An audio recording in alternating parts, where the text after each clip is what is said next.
Nabi kita alaihi salatu wasallam sudah meninggal 1000. Nah, kemudian ayahnya meninggal, Nabi Muhammad mengampiri anaknya itu Sa'id, Abu Sa'id Al-Khudri, ya, Sa'ad bin Malik bin Sinan, lalu mendoakannya dengan mengatakan, ajarakallahu ya Sa'ad bin Malik bi abika syahid al-Uhud. Semoga Allah Subhanahu wa taala memberikan ganjaran yang begitu banyak kepadamu karena atas perjuangan ayahmu di medan perang Uhud. Nah, ini biografi daripada Abu Sa'id Al-Khudri, dan beliau tuh subhanallah, beliau termasuk ulamanya para sahabat karena beliau adalah termasuk sahabat yang banyak sekali meriwayatkan hadis Nabi Muhammad SAW. Ya, bahkan yang pertama adalah Abu Hurairah, beliau meriwayatkan 5.000 hadis lebih. Kemudian di bawahnya Abu Hurairah ranking kedua ada Abdullah bin Umar, beliau meriwayatkan 2.000 lebih. Kemudian di bawahnya ada Anas bin Malik, meriwayatkan 2.000 lebih juga. Di bawahnya ada Aisyah radhiyallahu anha. Di bawah Aisyah ada Jabir bin Abdullah, di bawahnya Jabir baru Abu Sa'id Al-Khudri radhiyallahu anhu. Beliau meriwayatkan 1170 hadis dari Nabi kita alaihi salatu wassalam. Dan beliau adalah di antara 20 sahabat orang yang berjanji kepada Nabi kita alaihi salatu wassalam untuk tidak meminta-minta kepada orang lain. Ya, termasuk akhlak beliau adalah ketika beliau meriwayatkan satu hadis, beliau menceritakan bahwa yang dialami itu adalah orang lain padahal dirinya sendiri.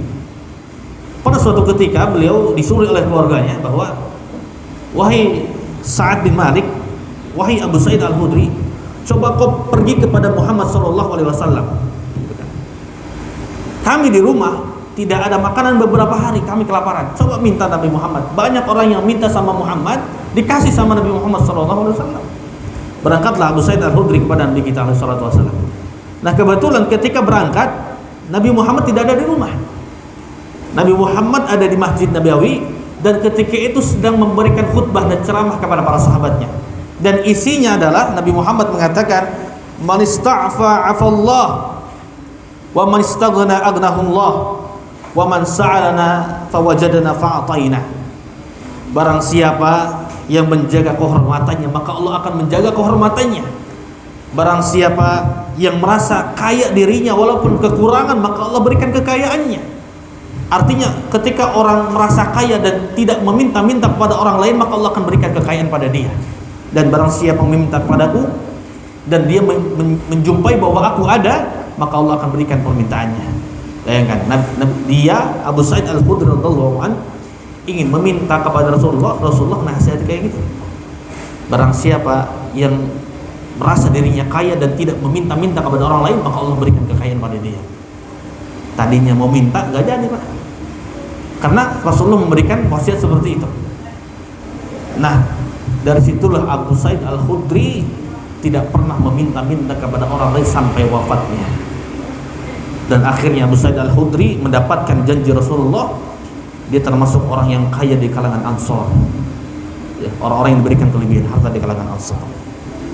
Dan subhanallah, bahkan Al-Imam Ad-Dhahabi rahimahullah ta'ala dalam kitabnya Syiar Alamun Nubala, beliau mengatakan huwa imamul mufti. Dia termasuk sahabat yang diberikan wewenang untuk berfatwa, dimana ketika zaman Umar bin Khattab beliau diberikan dudukan menjadi mufti, orang yang berfatwa. Di zamannya setelah Umar, Utsman diberikan juga kedudukan untuk berfatwa. Di zamannya Ali sampai zamannya Yazid bin Muawiyah, akhirnya beliau meninggal dunia. Ya, akhirnya beliau meninggal dunia. Ini salah satu di antara biografi sahabat Abi Sa'id Al-Khudri radhiyallahu anhu. Nah, kemudian ma'asyiral muslimin, kita masuk ke dalam hadis. Nah, Nabi kita alaihi salatu wasallam mengatakan la darara wa la dirara. Tidak boleh memudaratkan kepada diri sendiri dan juga tidak boleh memudaratkan kepada orang lain. Ya. Hadis ini sangat penting untuk kita ketahui, terlebih pada zaman sekarang ini, agar kita tidak membahayakan orang lain. Seorang harus sungguh-sungguh merenungkan hadis ini agar tidak egois sehingga memberikan kemudaratan kepada orang lain. Makanya hadis ini disebutkan oleh para ulama termasuk ke dalam kaidah fiqhiyah. Ya, mungkin para ikhwan sekalian pernah belajar, namanya ada qawaidul fiqhiyah. Dalam agama ini, ma'asyiral muslimin, semuanya sudah dijelaskan. Ya, Agama ini sudah utuh, agama ini sudah sempurna. Sampai-sampai yang terkecil pun sudah dijelaskan Nabi kita alaihi salatu wasallam. Bagaimana Allah Subhanahu wa taala mengatakan di surat Al-Maidah, "Al-yauma akmaltu lakum dinakum." Allah sudah sempurnakan agama kalian untuk kalian gitu kan. Segala permasalahan baik ekonomi, kemudian politik, keluarga, muamalah, semuanya sudah jelas sama Islam. Ya, bahkan ada seorang syekh pernah dites oleh seorang yang dia ingin ngetes, ya, seorang syekh tersebut dia mengatakan, "Wahai syekh, apakah di Islam dijelaskan semua permasalahan?" Nah, coba bisa gak kau jelaskan? Ada gak temukan dalil di Al-Quran ataupun hadis? Dibawakan gandum.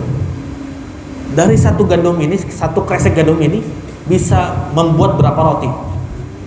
Dijelaskan dalam Islam. Oh, dijelaskan. Sebentar, saya telepon dulu. Akhirnya si syekh tersebut menelepon seorang temannya yang tukang roti. Ditanyakan, ini gandum segini dapat berapa? Dijelaskan. Setelah ditelepon, dijelaskan seorang tersebut bertanya, mengatakan, oh, dari satu gandum ini dapat menjadikan roti 5-10.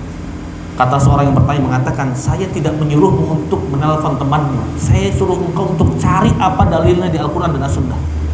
Kemudian syekh tersebut mengatakan, yang saya praktekkan itu dalil dari Al-Quran Al-Sunnah. Ya, bukankah Allah mengatakan, fas'alu ahla dzikri in kuntum la ta'lamun. Kalau kalian tidak mengetahui, maka tanyakanlah kepada orang yang mengetahui. Yang ahlinya dalam buat roti siapa? Ya tukang roti. Ya, gitu kan. Ya. Ada lagi syubhat orang mengatakan, Ustaz, coba cari di Al-Quran, cari di hadis, cari di 4 madhab tentang haramnya rokok. Kalau kita cari telak rokok di Al-Quran ada nggak Pak? Nggak ada. Ya. Tapi di Al-Quran itu ada kaidah-kaidah umum Pak. Yang kaidah umum ini bisa ditarik kemana-mana. Allah katakan di surat Al-A'raf ayat 157, Allah katakan, wa yuhillu lakumut thayyibat wa yuharrimu 'alaihimul khaba'ith. Allah, Rasul itu diutus untuk apa? Untuk yang dihalalkan yang baik-baik dan mengharamkan yang buruk-buruk. Jadi ayat ini kita bisa tarik kemana-mana. Perbuatan buruk, oh berarti ini diharamkan. Perbuatan baik berarti ini dihalalkan. Makanan, minuman, semuanya kalau itu baik dihalalkan. Dan kalau itu buruk diharamkan Allah Subhanahu wa taala. Coba Anda tanya kira-kira kapan rokok itu baik atau buruk? Hah? Bukti buruknya apa? Ada tulisan. Hah? Ada tulisan. Membahayakan asapnya. Hah? Bentuk bahayanya apa? Hah? Sebagian orang terganggu kan? Ya. Ketika ada orang yang sedang seperti itu, sedang menghisap, orang yang samping kanan kiri terganggu. Itu bukti bahwa dia hal tersebut adalah membahayakan dan diharamkan oleh Allah. Kata orang berapa? Enggak kok, teman saya sekeliling merokok, saya ngisep, enggak terganggu. Bagaimana itu Pak? Ya, kita katakan kepada dia. Kalau ada orang yang seperti itu Pak, kita ajak ke Bantar Gebang Pak. Ayo ke Bantar Gebang.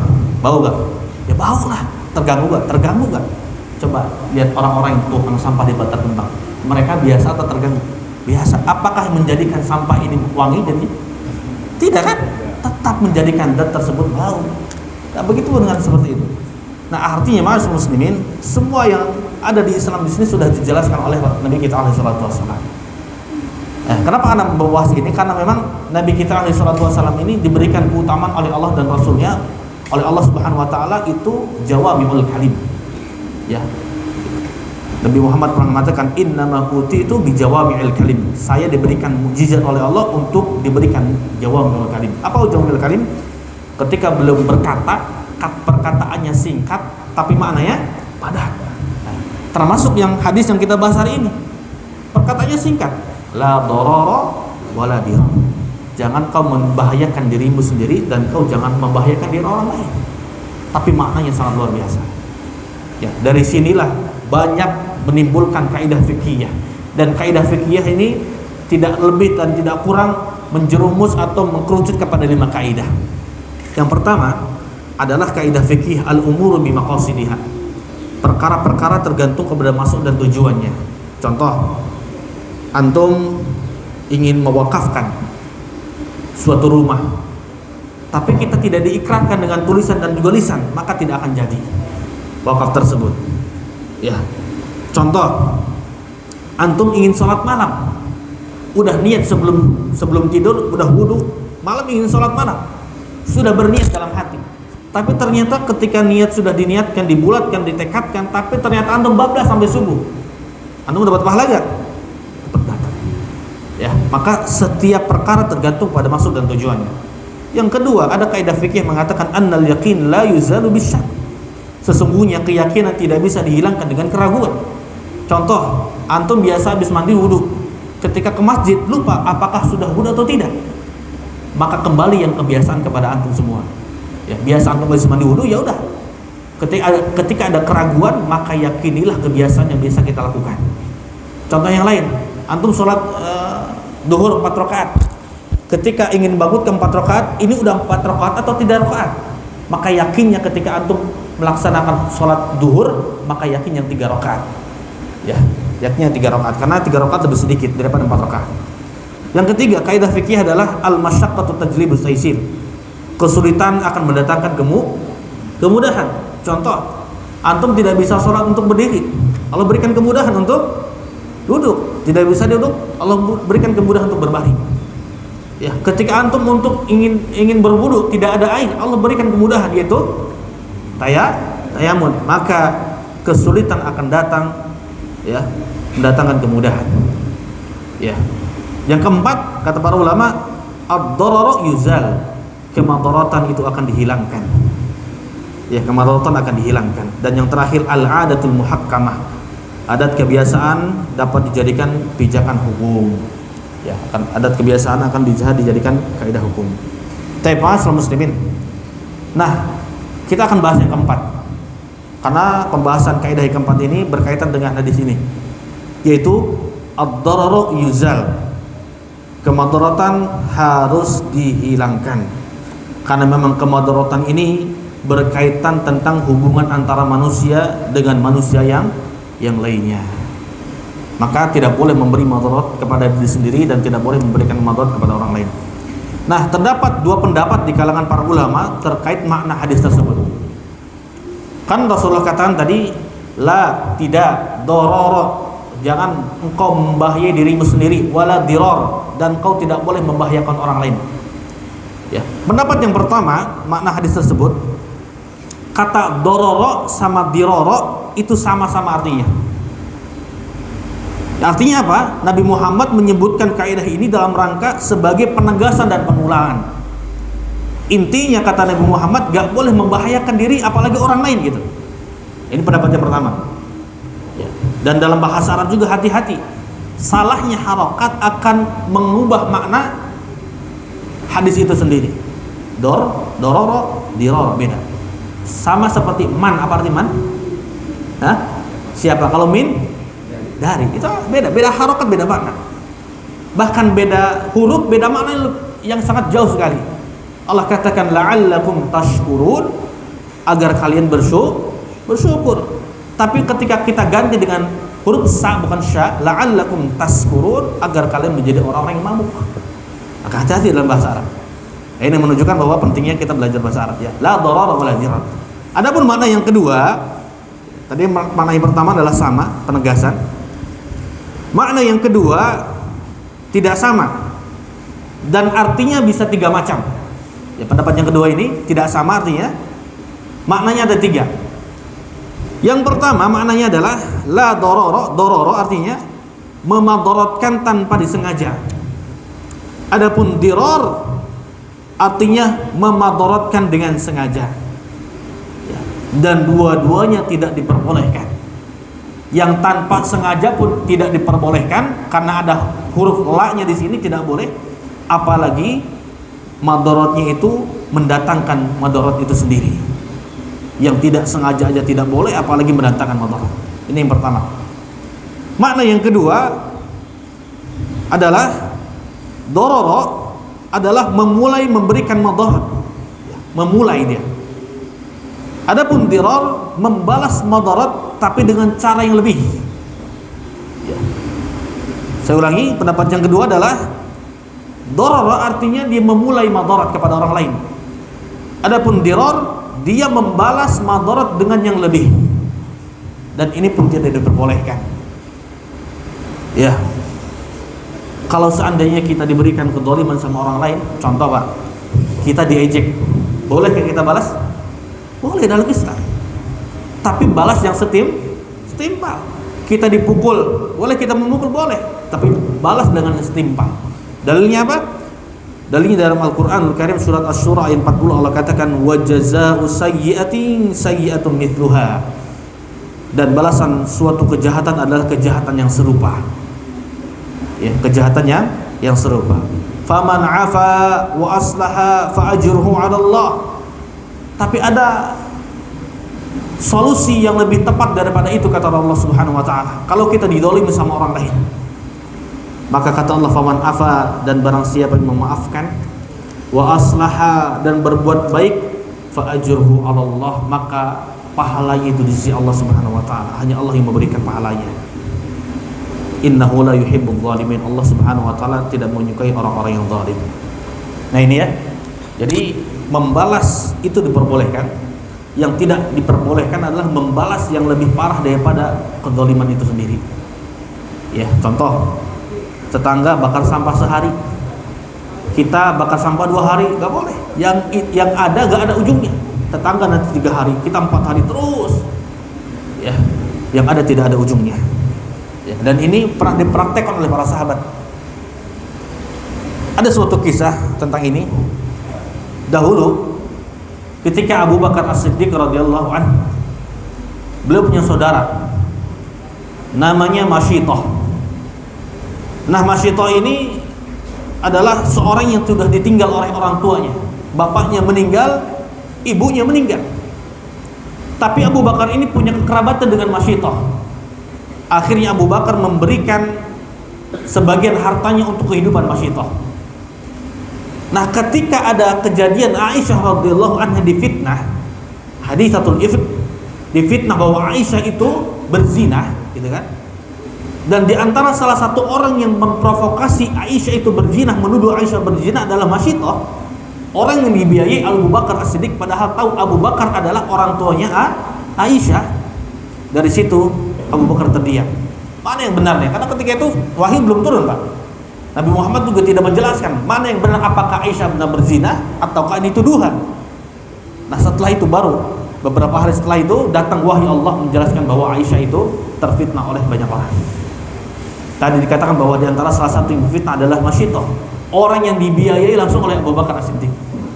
Dari situlah Abu Bakar As-Siddiq bersumpah, Allah demi Allah, mulai hari ini saya tidak akan pernah memberikan nafkah pada Masyithah. Ya, antum bayangkan, posisi antum saudara punya adik, Pak. Tiba-tiba adik kita nuduh kita maling. Kemudian akhirnya orang-orang ngebukin kita. Kemudian orang-orang akhirnya mau memasukkan kita ke dalam penjara. Tiba-tiba akhirnya ada satu petunjuk, tiba-tiba tidak ada bukti bahwa kita maling, akhirnya di kepolisian kita tidak tertuduh. Padahal setiap hari kita berikan makanan kepada adik kita. Kira-kira apa yang kita lakukan kepada adik kita, Pak? Boikot makanan itu, atau bisa nuntut balik gitu kan? Nuntut balik. Tapi tidak dengan Abu Bakar. Ketika Abu Bakar mengatakan, demi Allah saya tidak akan pernah memberikan nafkah kepada Masyithah, Allah tegur dengan Allah, firman Allah Subhanahu wa taala. Bagi orang-orang, kata Allah, bagi orang-orang yang Allah berikan harta kepada dia, maka janganlah dia memberikan sesuatu, tidaklah dia menghalangi dia untuk memberikan sesuatu kepada fakir miskin, kepada anak yatim, dan kepada kerabatnya. Barang siapa tidak ingin diberikan ampunan oleh Allah, maka berikanlah ampunan oleh kepada orang yang baik. Dari situ Abu Bakar mencabut sumpahnya, dan Abu Bakar terus memberikan kebaikan kepada orang tersebut.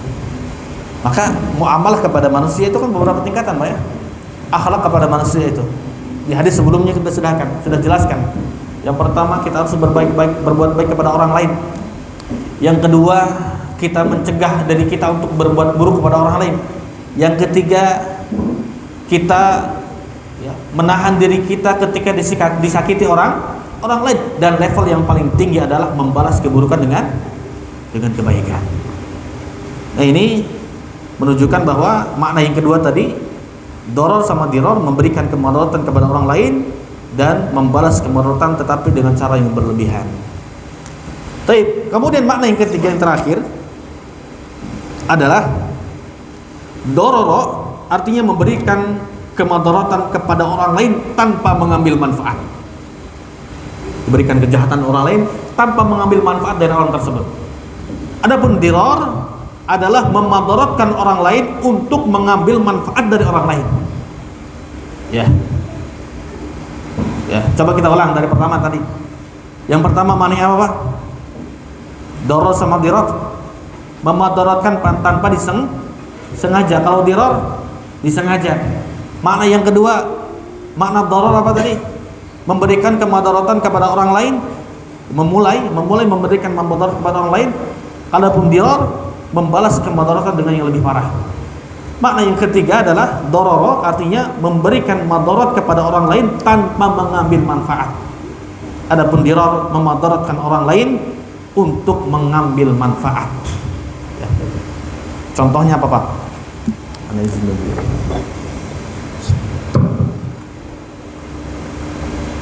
Contohnya memadaratkan orang lain tanpa mengambil manfaat adalah gini, Pak. Kalau ada hewan buas masuk ke rumah kita, contoh ular atau biawak, kemudian kita tangkap ular tersebut, kita taruh di tetangga kita, nah itu doror. Ya, memindahkan atau memadaratkan orang lain tanpa mengambil manfaat. Ya. Atau contoh yang lain, mengendarai mobil, ada becekan di situ, kemudian kita sengaja ngebut, kemudian cipratannya kena orang lain. Nah itu memadaratkan orang lain tanpa mengambil manfaat dari kita untuk kita. Itu doror, ya, tanpa mengambil manfaat, memadaratkan orang lain tanpa mengambil manfaat. Adapun diror yang lebih parah adalah kita memadaratkan orang lain untuk mengambil manfaat untuk diri kita. Contohnya apa, Pak? Antum bikin rumah tingkat, tetangga antum biasa setiap hari dapat matahari. Tiba-tiba antum bikin rumah tingkat sehingga matahari tertutup kepada rumah yang sebelahnya. Antum memadaratkan tetangga antum mengambil manfaat dari tetangga antum dengan cahaya matahari tersebut. Paham?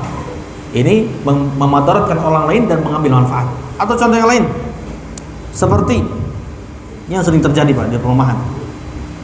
Antum punya mobil tapi nggak punya garasi, itu kan? Akhirnya antum memarkir parkiran dari depan rumah antum di jalan umum. Ini kan memadaratkan orang lain dan memanfaatkan diri antum. Ini tidak boleh.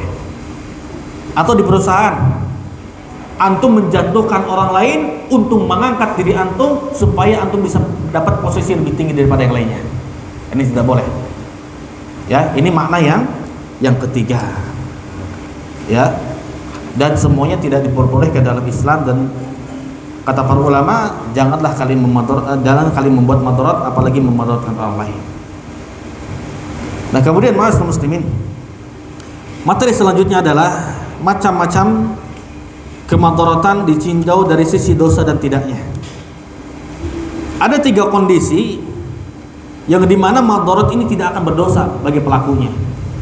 Ya, kalau antum melakukan hal ini, antum tidak berdosa, walaupun antum memadaratkan orang lain, maka ini tidak dinilai berdosa. Yang pertama, kemadaratan yang diizinkan. Apa contohnya kemadaratan yang diizinkan? Contohnya adalah menegakkan hukum had. Ya. Contoh, orang yang mencuri, hukum hadnya apa? Potong tangan. Ketika kita menegakkan hukum had, itu kan memadaratkan orang lain, tangan orang lain terputus. Maka ini diizinkan oleh Allah dan Rasulnya. Contoh yang lain, rajam untuk zina, atau dilemparkan dari yang tinggi untuk orang-orang yang suka kepada sesama jenis. Ini hukum hadnya Allah Subhanahu wa taala, ini diperbolehkan. Atau kondisi di mana antum sedang dirampok, Pak. Ada orang pakai motor, bawa celurit, ingin merampas hak antum. Antum boleh melukai orang tersebut? Boleh, ini diizinkan dalam Islam. Ternyata orang tersebut babak belur gara-gara antum jago bela diri, maksudnya contohnya ya. Antum nggak berdosa karena antum membela hak antum itu sendiri. Atau antum mentalak istri antum. Kira-kira itu madarat nggak? Madarat kan? Tapi diperbolehkan nggak dalam beberapa kondisi? Perbolehkan. Contoh istrinya diketahuan berzina, istrinya tahunya berselingkuh, dalam Islam diperbolehkan. Walaupun itu terjadi kemudaratan diizinkan. Makanya dalam peperangan, ketika perang itu tidak diperbolehkan membunuh wanita, anak-anak kecil, pepohonan, tempat ibadah orang-orang non-muslim, para pendeta, itu ada mudaratnya. Ya, ketika kita tidak melaksanakan hal-hal tersebut. Dan ingat, ma'asyiral muslimin, ketika kita menerapkan hukum-hukum Allah, maka hukum Allah itu adalah hukum sebaik-baik hukum di muka bumi ini. Makanya Allah katakan, wa man ahsanu minallahi hukman liqaumi yuqinun. Tidak ada hukum Allah yang lebih baik daripada hukum Allah itu sendiri bagi orang yang berpikir. Contoh kayak tadi, orang yang mencuri potong tangan, orang yang berzina dirajam. Bagaimana sekarang bukan? Bagaimana perzinahan, pencurian merajalela karena orang-orang tidak tahu bagaimana hukuman yang sejatinya. Ya. Bagaimana cara kita untuk meyakini bahwa hukum Allah itu adalah sebaik-baik hukum? Ingat, Allah ketika memberikan hukum itu atas dasar apanya? Atas dasar ilmu, dan ilmunya Allah itu luas lah. Ya. Dan Allah tahu bagaimana betul hukum itu yang paling cocok untuk hambanya, karena hambanya itu diciptakan oleh Allah Subhanahu wa taala. Coba anak logikan. Contoh, Pak Iwan sakit gigi, Pak. Malam-malam jam 8. Kemudian Pak Iwan datang ke warung beli obat sakit gigi, gak ada, belinya Panadol, perendah sakit gigi. Besoknya sembuh gak? Gak. Besoknya datang ke bidan, sampai bidan minta obat sakit gigi, dikasih, sembuh gak? Enggak. Besoknya datang ke mantri, minta obat sakit gigi, dikasih obat, gak sembuh. Kira-kira besoknya lagi datang ke dokter umum, dikasih obat lagi, gak sembuh. Pilihan terakhir kemana, Pak? Hah? Dokter apa? Dokter gigi kan? Pak Iwan datang ke dokter gigi. Dok, saya gini-gini sakit bolong sebelah sini. Silahkan duduk, nurut aja Pak Iwan duduk. Silahkan Pak Iwan berbaring. Silahkan buka mulutnya. Mohon izin ingin dibersihkannya, nurut aja. Kemudian ditambal, nurut. Suruh gigit, kapas, nurut. Dikasih obat, minum segini, nurut. Semuanya nurut. Kenapa Pak Iwan nurut sama dokter? Hah? Setelah itu sembuh, alhamdulillah. Dicabut giginya atau ditambal giginya. Kenapa kita percaya sama dokter gigi? Karena dokter gigi punya ilmunya kan. Sedangkan dokter umum ilmunya. Sedangkan dokter gigi punya khusus di bidang gigi. Pertanyaannya, apakah dokter gigi bisa menyembuhkan penyakit kanker? Tidak. Kenapa sebagian orang percaya kepada orang yang punya satu ilmu, sedangkan tidak percaya kepada Allah Subhanahu wa taala yang memiliki banyak ilmu, bahkan Allah Subhanahu wa taala ilmunya tiada tara. Nah, ini menunjukkan, ma'asyiral muslimin, segala yang Allah berikan kepada kita itu, segala yang Allah berikan kepada hukum-hukum kepada manusia itu baik untuk manusia itu sendiri. Segala yang dihalalkan oleh Allah itu baik untuk manusia, dan segala yang diharamkan oleh Allah itu buruk bagi manusia. Ya, ini yang pertama ya, yang diizinkan. Termasuk yang diizinkan adalah ketika antum punya hajat kepada orang, kemudian orang tersebut tidak bisa memberikan hajat kepada antum boleh untuk mendesak apa yang mereka sudah janjikan kepada kita. Kemudian yang kedua, kemudaratan yang diperbolehkan adalah kemudaratan umum tidak bisa dihindari. Ya, kemudaratan umum yang tidak bisa dihindari. Ya, maka ini tidak berdosa antum. Contoh, membunyikan klakson. Itu berisik gak, Pak? Berisik, madarat gak? Madarat. Tapi kalau ini tidak dilaksanakan akan menimbulkan madarat yang lain. Ya, maka mengakibatkan orang lain kaget, itu kan madarat. Maka ini tidak dikatakan dosa. Atau asap yang dihasilkan oleh kendaraan. Ya, kita kan nggak tahu kendaraan kita berasap, apalagi sekarang yang mobil diesel. Ya, anak sendiri ketika di rumah, ketika manasin itu tetangga kadang suka ngomel, makanya kita agak ke pojokan biar gak ke bauan gitu kan. Gimana lagi mobilnya berasap gitu kan. Ya, tapi anehnya hari ini orang-orang yang punya mobil bagus, ya, Fortuner, Pajero yang bagus sekarang dibikin asap gitu kan. Itu memudaratkan orang lain ya. Adapun ketika mobil kita memang atau kendaraan kita berasap dan itu di jalanan yang dimana itu tidak bisa dipungkiri, maka ini tidak berdosa.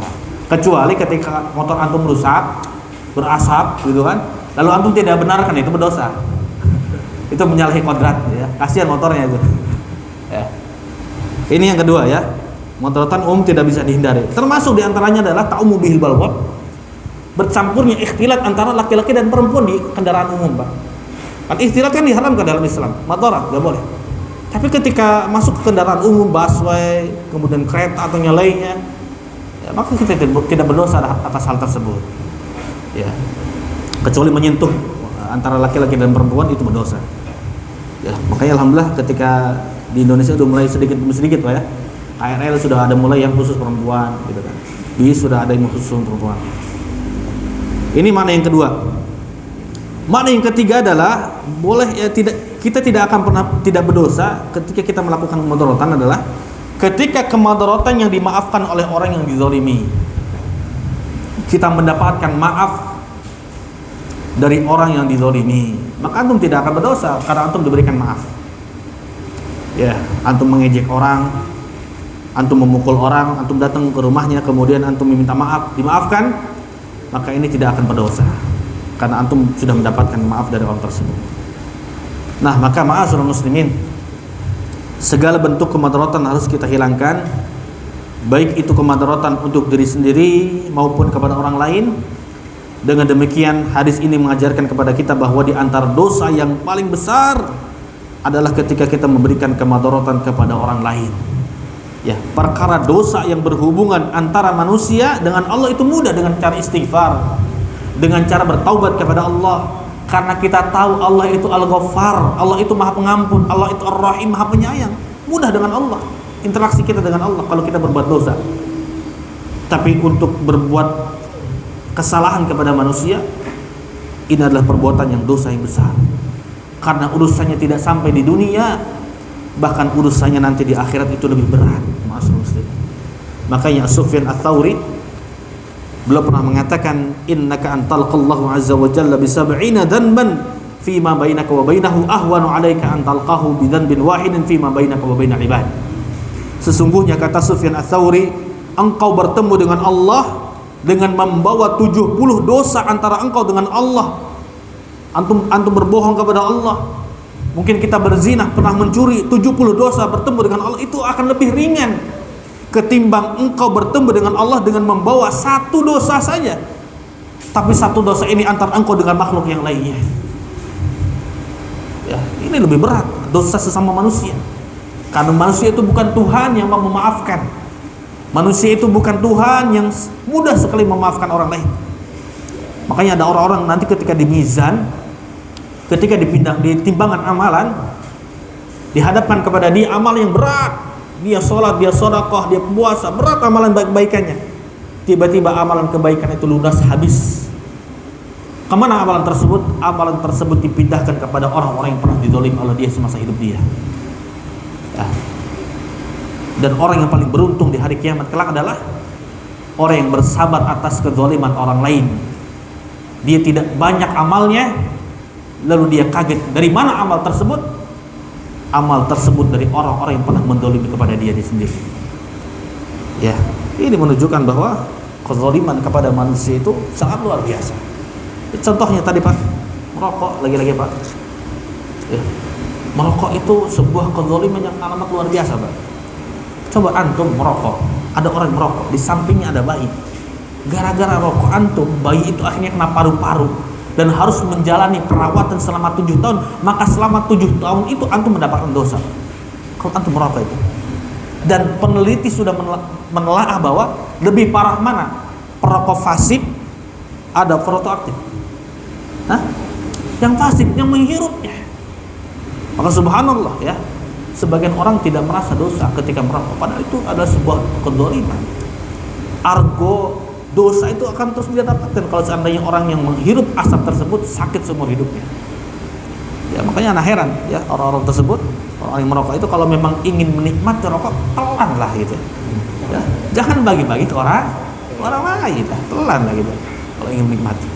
Nah ini ma'asyiral muslimin, tidak boleh kita membahayai orang lain, apalagi tidak boleh kita membahayai diri kita, apalagi membahayai orang lain.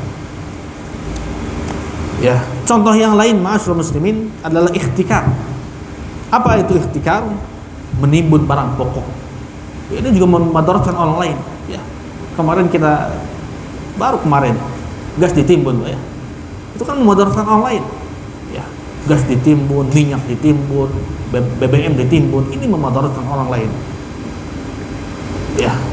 Atau ketika antum membuat rumah, kemudian talang airnya ke jalan, itu membuat orang lain ketika lalu lewat kemudian terbasahi atau yang lainnya.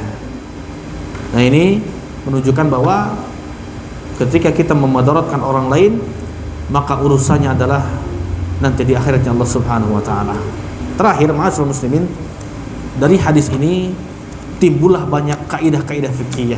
Dari hadis la darara wala dirar, janganlah kalian memudaratkan diri sendiri dan janganlah kalian memudaratkan orang lain. Timbul dari sini banyak sekali kaidah fikih yang sudah kita rangkumkan, kurang lebih ada 5 kaidah fikih.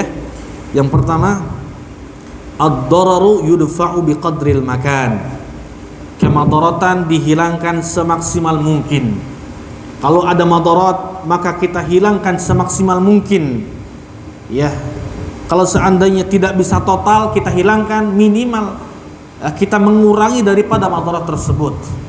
Bagaimana Nabi kita alaihi salatu wasallam pernah mengatakan, man ra'a minkum munkaran falyughayyir biyadihi. Barang siapa di antara kalian melihat kemungkaran, maka ubahlah dengan tanganmu. Kalau Anda memiliki kekuasaan, Anda menjadi GM, Anda menjadi direktur, ada kemungkaran, berubah dengan kekuasaan antum. Kalau tidak bisa, maka dengan lisan dinasihatkan. Kalau tidak bisa, dengan hati, karena itu adalah selemah-lemah iman. Ya. Contohnya antum, contoh di PT, Pak.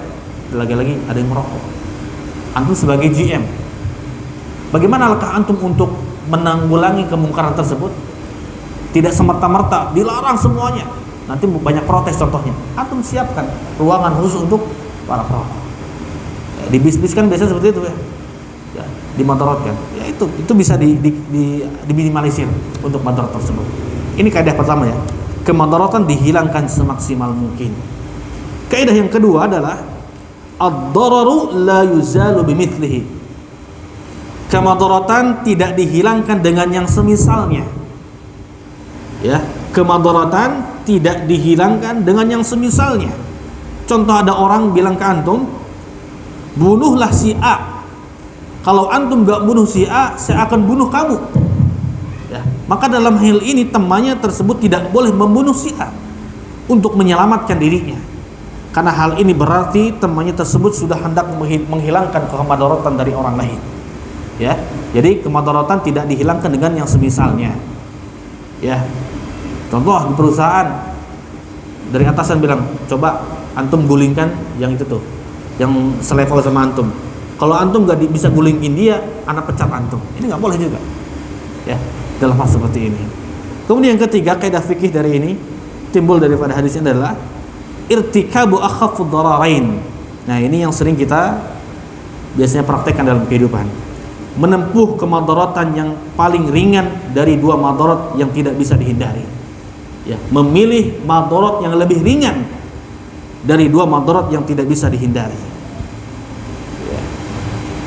Ada 2 mudarat, pilih mana yang lebih ringan, ambil yang lebih ringan. Ya. Maka apabila seorang mendapati 2 mudarat dan dia tidak bisa menghindari kedua mudarat tersebut, maka hendaklah dia memilih kemudaratan yang konsekuensinya lebih ringan daripada mudarat yang lainnya. Ya. Contoh, dulu kan ada kisah di mana Nabi Muhammad SAW membiarkan orang kencing di masjid. Ada Arab Badui datang, ya biasanya perilaku Arab Badui itu di luar nalar gitu kan. Kadang nanya kepada Nabi kita dengan mengatakan Muhammad, gak pakai Nabi, gak pakai Rasul. Kadang nanya yang aneh-aneh. Nah, termasuk orang Arab ini datang kencing di masjid. Nah, pertanyaan, Nabi Muhammad melarang atau membiarkan? Membiarkan. Kenapa Nabi Muhammad membiarkan? Karena kalau memarahinya akan terjadi kemudaratan yang lebih besar. Apa? Kencingnya kemana-mana gitu kan. Kencingnya kemana-mana. Akhirnya Nabi Muhammad mendiamkan diri dia. Ya. Contoh yang lain, ma'asyiral muslimin. Ketika kisah Nabi Khidir dengan Nabi Musa, Allah katakan di surah Al-Kahfi, ammas safinatu fakanat limasakina ya'maluna fil bahri fa'aradtu an aibaha wa kana wara'ahum malikun ya'khudhu kulla safinatin ghasba. Ada kapal naik Musa sama Khidir, kemudian kapal tersebut dibolongin kan sampai Nabi Khidir. Kemudian ditanya sama Nabi Musa, kenapa kau dibolongin kapal-kapal ini? Kata Nabi Khidir, sesungguhnya di depan kapal ini nanti ada seorang raja yang akan mengambil harta rampasan orang-orang miskin ini. Ya, mana kira-kira lebih madarat yang mana? Satu, membiarkan kapal ini diambil oleh raja, atau madarat yang kedua adalah merusak sedikit kapal sehingga raja tidak tertarik. Makanya lebih mengambil pendapat yang kedua, membolong-bolongi kapal tersebut agar tidak terjadi madarat yang lain. Ini dalam kondisi dua ini kita diperbolehkan. Dua-duanya madarat kita timbang, mana yang lebih ringan, ambil yang ringan. Ya, contoh, mendiamkan kemungkaran boleh nggak? Nggak boleh kan? Tapi kalau seandainya kita diamkan, kemudian kalau kita ingatkan dan kita labrak, kemungkaran yang akan terjadi adalah lebih besar. Lebih baik mana, mendiamkan atau melabrak? Mendiamkan. Maka mendiamkan kemungkaran. Ketika terjadi kemungkaran yang lebih besar kalau kita bertindak, maka mendiamkan itu lebih baik bagi kita. Ya, contoh yang lain, Pak. Siapa yang di sini yang punya 2 istri, Pak? Nggak ada. Yang istrinya 2 ada? Nggak ada. Biasanya ada apa siapa biasanya? Pak Ajat kan. Kalau ada 2 istri, kita punya 2 istri, Pak, contoh, Pak. Kalau dulu ketika itu kita benar-benar pengen mendatangi istri kita. Yang satu lagi head, yang satu lagi puasa. Pilih yang mana? Hah? Pilih yang mana? Yang lagi puasa. Walaupun madarat sama istri yang kedua, kenapa lagi puasa harus membatalkannya? Lebih madarat mana kalau kita mendatangi yang head? Itu kan lebih madarat ketika kita mendatangkan yang head. Maka ketika di hadapan kita ada 2 madarat, maka timbang mana yang lebih ringan, maka insya Allah itu tidak mengapa. Ya, ini yang ketiga. Yang keempat, kaidah fikihnya adalah yuhtamalu ad-dararu al-khassah li ajli daf'i dararil 'am. Ditempuh kemadaratan khusus untuk menolak kemadaratan yang umum. Ya, ditempuh kemadaratan yang khusus untuk menolak kemadaratan umum. Contohnya apa, Pak? Contohnya kita membongkar keburukan orang lain. Contoh, antum nggak boleh menimba ilmu kepada salah satu ustadz, karena ustadz tersebut mungkin sudah terkenal tidak betul bagaimana akidahnya, tidak betul bagaimana muamalah yang lainnya, itu tidak mengapa. Atau ada orang penipu, Pak. Kita tahu pernah ditipu sama orang tersebut, kita viralkan di mana? Di medsos, tidak apa-apa, madarat bagi orang tersebut. Tapi ingat, ditempuh dengan madaratan khusus untuk menolak madaratan orang lain. Ya. Contoh, kalau kita bermuamalah sama orang itu ketika ngutang nggak pernah bayar, boleh gak kita umumkan kepada orang lain? Boleh. Antum konsultasi, Pak, kayaknya si fulan mau minjem sama anak. Gak boleh, jangan. Saya pernah diutangin, gak pernah bayar. Gak apa-apa, Pak. Infokan kepada orang lain. Nah, ini kaidah fikih yang keempat. Ditempuh kemudaratan yang khusus untuk menolak kemudaratan yang umum. Kemudian kaidah yang kelima adalah darul mafasid aula min jalbil masalih. Menolak kemudaratan didahulukan daripada mengambil manfaat. Menolak kemudaratan lebih didahulukan daripada mengambil manfaat. Contohnya adalah para ummahat nih. Kalau para ummahat lagi keluar rumah bersama suaminya atau lagi jalan-jalan ke tempat umum, tiba-tiba di kumandangan waktu zuhur, kemudian ketika ke mushola tidak ada tempat wudhu khusus untuk perempuan. Apa yang dilakukan perempuan tersebut? Apakah dia harus wudhu di tempat yang terbuka sehingga auratnya terbuka, ataukah dia menunda sholatnya? Nah, ini kan ada manfaat, ada mudarat. Mana yang kita dahulukan? Yang kita dahulukan adalah mudarat itu sendiri. Kalau seandainya kita wudhu di situ, ummahat wudhu di situ, maka akan terbuka auratnya. Maka kata para ulama diperbolehkan ketika itu ummahat untuk menunda sholat, bahkan menjamaknya tidak mengapa, karena ada madarat yang lebih besar daripada itu semua, itu membukanya aurat. Ya. Atau yang lain, ma'asyiral muslimin. Contoh, dulu ketika di zaman sahabat, ada orang yang para sahabat sedang berperjalanan. Kemudian ketika berperjalanan ada salah satu sahabat yang terkena batu kepalanya, kemudian bocor kepalanya. Kemudian di malam hari sahabat tersebut mimpi basah. Kemudian di pagi hari harus mandi junub, minta fatwa kepada para sahabat. Kemudian para sahabat mengatakan tidak ada sholat kecuali mandi junub terlebih dahulu. Ya, kira-kira kalau orang bocor, mandi, bahkan ketika itu ketika musim dingin, mandi lebih baik mana? Mandi atau meninggalkan mandi? Meninggalkan mandi. Ya, ini madarat yang lebih besar. Ya, walaupun manfaatnya ketika kita mandi junub maka hilang hadas kita. Tapi ada madarat yang lebih besar. Tapi ketika itu sahabat tersebut memfatwakan bahwa mandi tidak ada, enggak boleh. Akhirnya apa terjadi? Orang itu meninggal dunia. Maka Rasulullah katakan, uqtuluhu, sesungguhnya engkau telah membunuhnya dengan fatwamu itu sendiri. Nah, ini ma'asyiral muslimin, ketika dihadapkan kepada kita antara madarat dan juga manfaat, maka kita menolak madarat, didahulukan daripada mengambil manfaat itu sendiri. Ya. Tapi ma'asyiral muslimin, yang terakhir adalah kaidahnya adalah ad-daruratu tubihul mahdurat.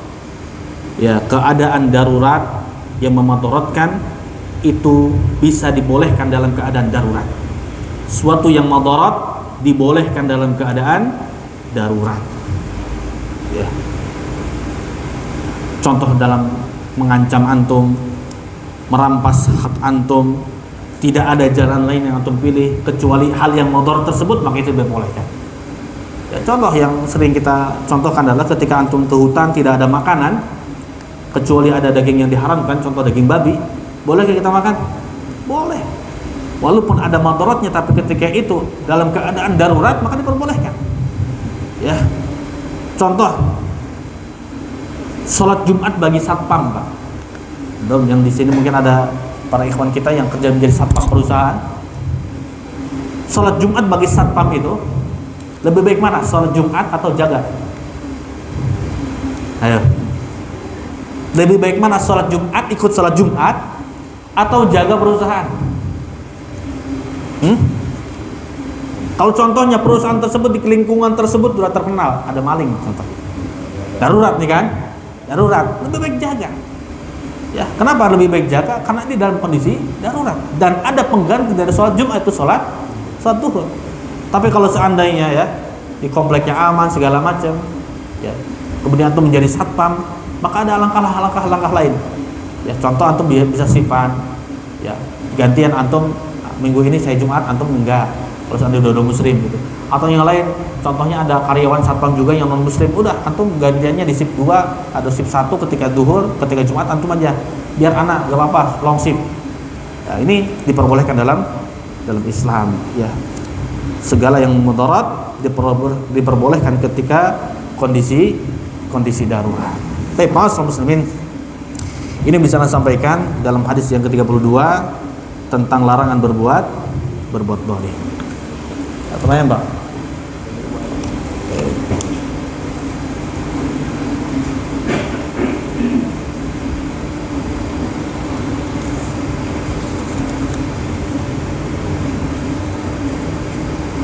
Bismillah, assalamualaikum, salam. Saya bercadar, meyakini cadar sunnah.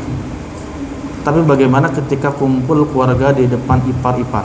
Ma'asyiral muslimin, khilaf di antara para ulama berkaitan cadar. Bahkan jumhur ulama mengatakan bahwa aurat wanita itu adalah kedua telapak tangannya, kecuali kedua telapak tangannya dan juga wajah. Seluruh tubuhnya adalah aurat kecuali telapak tangan dan juga wajah.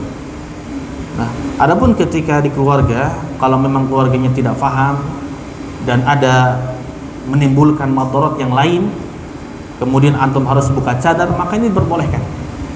Tapi coba diberikan keterangan bahwa ini adalah sunnah Rasulullah dan saya meyakini bahwa ini adalah sunnah, dan ketika saya di depan keluarga apalagi ipar, maka saya izin untuk menerapkan sunnah ini dimanapun berada.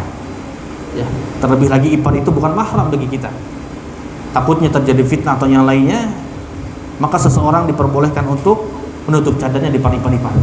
Ya, tapi alangkah baiknya ketika ada madarat yang lebih besar, contohnya ada hal yang negatif kepada orang-orang yang mengenal sunnah, ketika memakai cadar di depan keluarganya lainnya, maka ini diperbolehkan juga untuk membuka cadarnya, karena cadar itu hukumnya sunnah, lagi-lagi bukan wajib. Pertanyaan kedua, Afwan Ustaz, salat qabliyah duhur seringnya jarak antara azan dan iqamah cukup pendek, jadi menjaga yang 4 rakaat bolehkah kita langsung sholat ketika mendengar azan atau menunggu azan selesai tapi tidak dapat 4 rakaat karena jaraknya pendek? Wallahu a'lam. Ma'asyiral muslimin, dikatakan bahwa sholat rawatib adalah sholat yang dikerjakan sebelum iqamah dan setelah azan. Ya, itu namanya sholat qabliyah. Sholat qabliyah dan ba'diyah namanya sholat rawatib. Dan memang sunnahnya sholat rawatib sebelum zuhur adalah 4 rakaat. Kemudian setelah zuhur ada yang mengatakan 2 rakaat, ada yang mengatakan 4 rakaat. Lalu bagaimana ketika antara jarak iqamah dan juga adzan itu terlalu cepat? Maka fattaqullah mastata'tum. Bertakwalah kepada Allah dengan semampu kalian. Kalau memang bisa 4, tafadhol antum 4.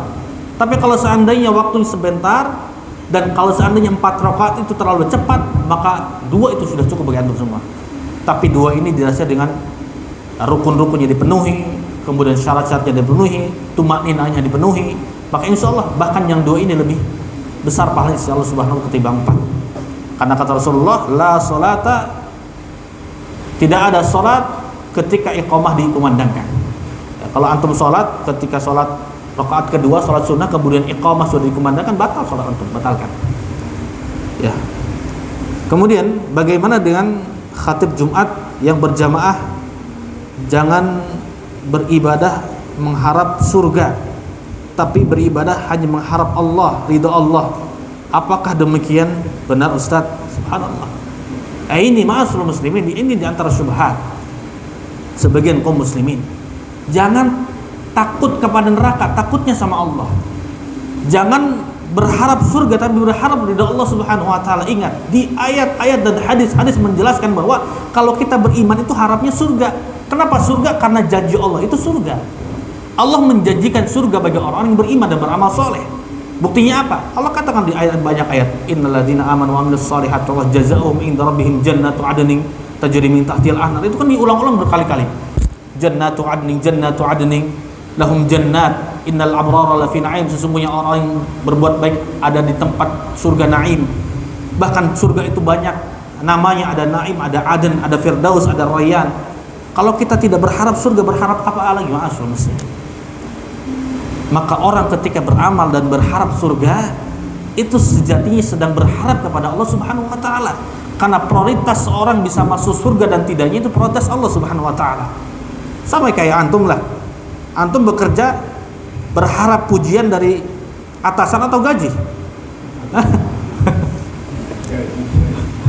Gaji kan ini seperti itu. Antum sholat, antum zakat, antum sedekah, ingin masuk surga kan? Itu balasan dari Allah Subhanahu wa taala bagi orang yang beriman. Ya. Makanya tadi kita katakan bahwa surga itu diliputi dengan hal-hal yang tidak mengenakan. Ya, antum harus sholat, antum harus datang kajian di waktu libur, antum harus qiyamul lail, lagi enak-enak tidur harus qiyamul lail, antum lagi banyak uang ya disuruh sedekah. Ya. Ini sebuah hal yang tidak mengenakan manusia ketika ingin masuk surganya Allah Subhanahu wa taala. Maka berharaplah surga Allah Subhanahu wa taala, karena ketika kita berharap surganya Allah Subhanahu wa taala, maka otomatis kita juga berharap ridhonya Allah Subhanahu wa taala. Karena kenapa? Karena penduduk surga itu diberikan kenikmatan. Di antara nikmat penduduk surga, kata Allah katakan kepada penduduk surga, apakah kalian ridho terhadap apa yang aku berikan kepada kalian? Mereka mengatakan kami ridho kepada engkau. Kemudian Allah mengatakan, sesungguhnya ridhoku dikedepankan daripada suhtunnya Allah, yaitu kemurkanya Allah Subhanahu wa taala. Maka Allah katakan di dalam hadis qudsi di yaumil qiyamah nanti, setelah ini penduduk surga silahkan kekal selamanya, maka tidak akan pernah aku marah kepada kalian semua. Setelah itu baru Allah Subhanahu wa taala membuka hijabnya, sitarnya, maka disitulah manusia mendapatkan nikmat yang lebih nikmat daripada yang lainnya, bisa melihat wajahnya Allah Subhanahu wa taala. Maka berharaplah surga kepada Allah Subhanahu wa taala. Kemudian ini perkataan terakhir dari umat semua ini. Umat semua campur. Taib, ini ada pertanyaan ya, soal fikih juga. Assalamualaikum warahmatullahi wabarakatuh. Tidak kuat menahan syahwat, tulisannya. Bolehkah onani atau masturbasi dikarenakan istri sibuk? Kalau tidak dikeluarkan, spermanya suka galau. Masya Allah. Ini yang nanya bujang atau udah menikah? Ini dikatakannya dikarenakan istri sibuk. Ma'asyiral muslimin yang dirahmati Allah Subhanahu wa taala. Ini kan dua mudarat. Yang pertama, antum melampiaskan syahwat antum dalam yang diharamkan oleh Allah. Yang kedua adalah bagaimana contoh di sini istri sibuk, mungkin istrinya tidak ada di rumahnya, jauh dengan dia. Apa yang kita lakukan, ma'asyiral muslimin? Kalau seandainya kita melampiaskan dengan hal yang diharamkan, maka tetap antum akan mendapatkan dosa. Ya. Antum tetap mendapatkan dosa.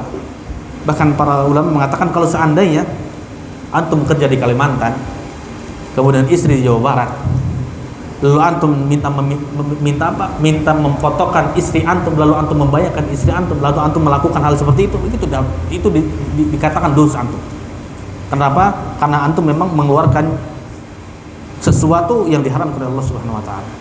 Kecuali kalau memang istri lagi haid, kemudian antum ingin syahwat antum bergejebu, kemudian antum meminta bantuan istri antum untuk mengeluarkannya dengan cara apapun, maka ini diperbolehkan.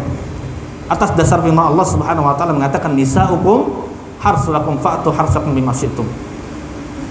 Ketahuilah bahwa istri-istri kalian adalah ladang bagi kalian. Maka silahkan Anda bisa mendatangi istri kalian dari apa yang Anda ingin lakukan. Ya, di antara tafsiran para ulama adalah ketika istri sedang haid, boleh kita meminta bantuan kepada istri kita untuk melampiaskan syahwat kita.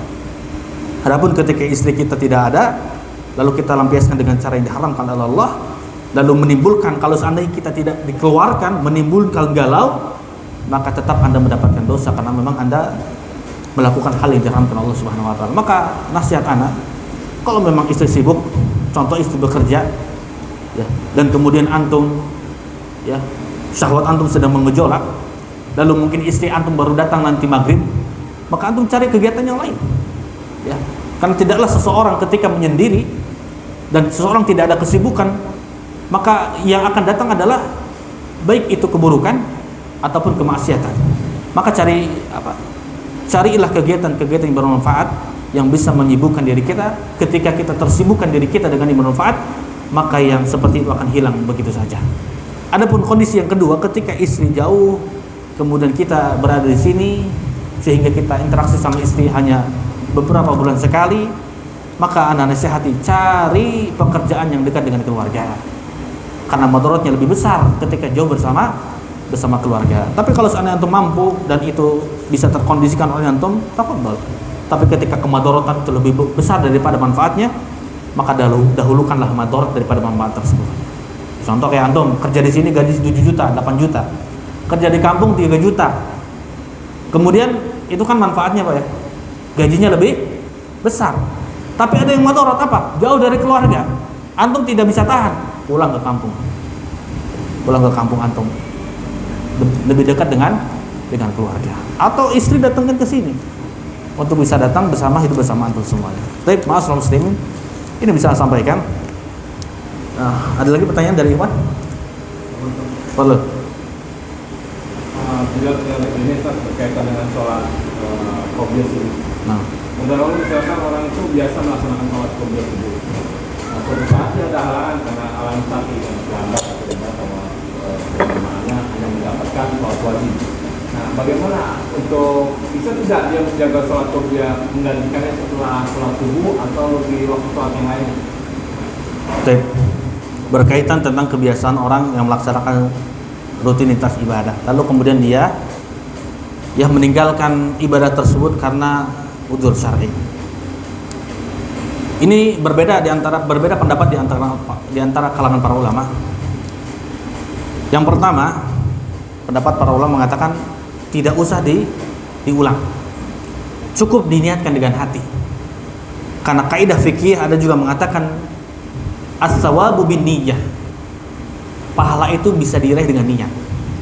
Ya, contoh kayak antum bekerja bisa gak dapat pahala. Kenapa? Gak diniatkan ibadah. Ketika kita diniatkan ibadah bekerja, maka bekerja itu dinilai ibadah. Maka ketika kondisi seperti ini, ma'asyiral muslimin, contoh kita ingin sholat qobliyah subuh, kemudian kita ingin buang hajat. Ketika selesai buang hajat, ternyata sudah qomat. Maka coba di sela-sela antum buang hajat, antum mungkin bisa niatkan. Setelah anda buang hajat, akan ingin sholat subuh, sholat qabliyah subuh. Dengan antum niat seperti itu saja dan ternyata tidak terlaksana, itu insya Allah kita akan mendapatkan pahala. Sejati pun kita tidak merutinkan, Pak. Apalagi kita sering merutinkan ibadah tersebut. Ya. Bukankah Rasulullah pernah mengatakan bahwa ketika ada seorang yang sering sholat malam, kemudian dia terus meniatkan setiap malamnya ingin sholat malam, dan satu hari dia ketinggalan sholat malam gara-gara ketiduran, maka tetap diberikan pahala utuh sholat malam tersebut. Pertama karena gara-gara niat, yang kedua karena dia sering merutinkan hal tersebut. Adapun pendapat yang kedua, sebagian para ulama mengatakan boleh, ya, melaksanakan yang tertinggal di lain waktu. Ya, contoh setelah sholat subuh atau di waktu duha yang lainnya, itu diperbolehkan.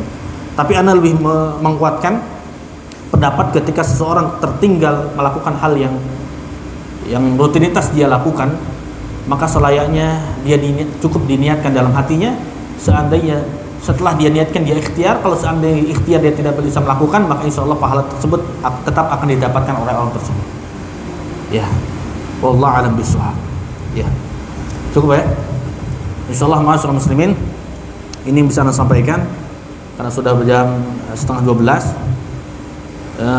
Hadis yang ke-32 ini menunjukkan kepada kita bahwa ingat, ad-dzulma dzulumatu yaumal qiyamah. Kezaliman memadaratkan orang lain adalah kegelapan pada hari kiamat. Maka jangan pernah kita punya urusan dengan orang-orang sekitar kita. Jangan pernah kita memiliki kesalahan-kesalahan kepada orang lain, karena orang lain kalau tidak memaafkan kepada kita, maka itu urusannya bukan di dunia, melainkan di akhirat.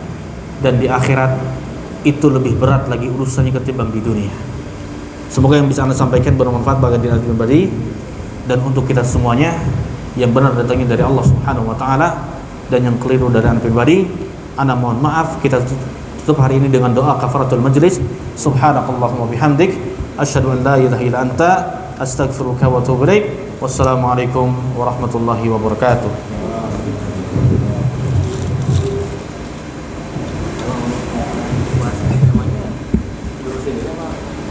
Boleh tematik.